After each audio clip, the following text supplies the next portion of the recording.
that's what researchers and government officials are saying. So should Americans be worried, and what should people be doing to protect themselves? It's certainly a topic of conversation.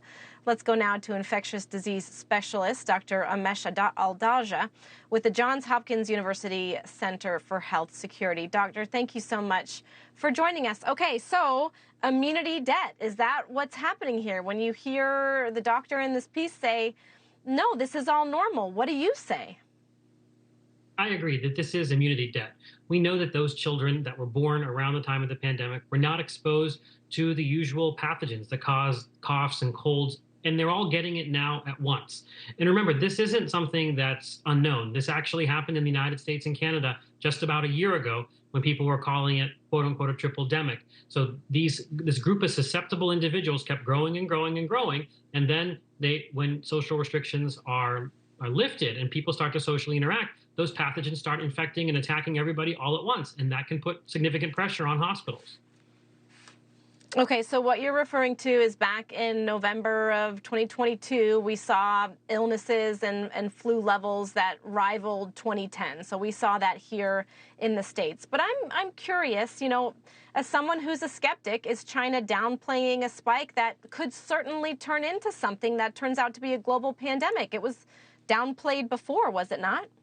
I think it's very important to be cautious with China's level of transparency. But in this case, I think we've got a biological explanation. The WHO had been very forceful with trying to get that information from China. And a lot of us suspected that this was going to be the case, that this was an immunity debt type of issue from 3 years of being shut in their homes.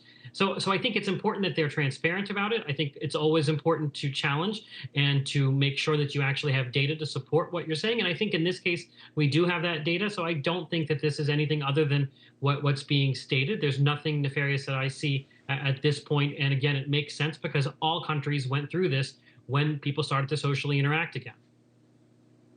Right. And we see in particular this illness allegedly impacting children more than adults. I mean, that's really concerning for parents, even if they are told that this is just really just a resurgence of viruses. But when we talk about children being impacted, parents can't help but worry, no? Well, anytime a disease infects children, it's going to be something that raises the alarms much more so than it's affecting adults or the elderly.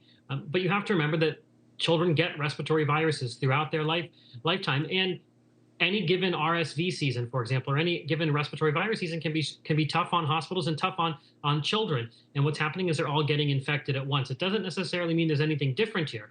It's just that this is what childhood is like, and children have a very low threshold to be needed to go to the hospital if they have, especially newborns and people that are in their first year of life. If they get RSV, a lot of them end up in an emergency department. But this is kind of par for the course with respiratory viruses. Nothing that's really alarming here, but I think it's about making sure that China has the capacity to deal with this onslaught all at once.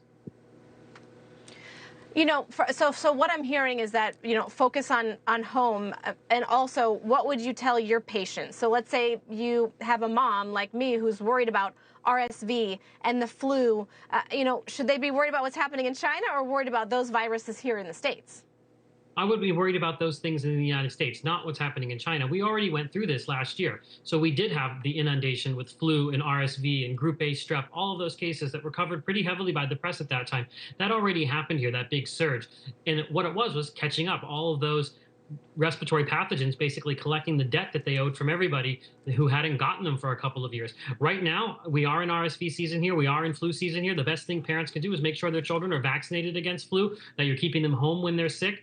We have RSV vaccines now for older adults and RSV vaccines for pregnant women, as well as an RSV monoclonal antibody that we can give to children as well, babies, to protect them through this first season. So we've got a lot of tools. I don't think that we're going to see anything like what's happening in China or even what we had last year because of the fact that we've already went through it and we've got all of these tools. So I think there's nothing to worry about, but it's important to be proactive and make sure that people are getting flu vaccines and staying home when they're sick. Those are the two most important things I think you could do. Yeah, and as you can attest, probably when you talk to moms and dads out there, it's hard for them not to worry, but we're grateful for your expertise. Dr. Amesh Adalja, thank you so much for joining us tonight. We appreciate it. Thanks.